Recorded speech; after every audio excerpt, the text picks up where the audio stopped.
আচ্ছা এই দুটো মিলিয়ে কত হচ্ছে দেখো।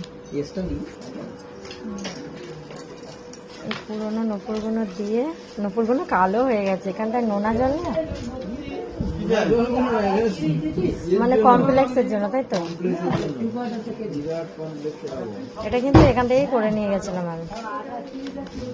কোথায় তুমি পড়তে? কোথায় মানে বাড়ি? এখানে? কোথায়?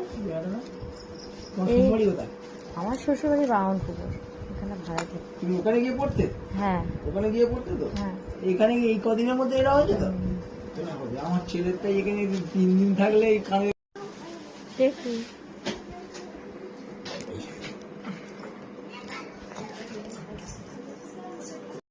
মিনিমাম অনেক টাকায় যাবে। তখন 5,500 টাকা ছিল।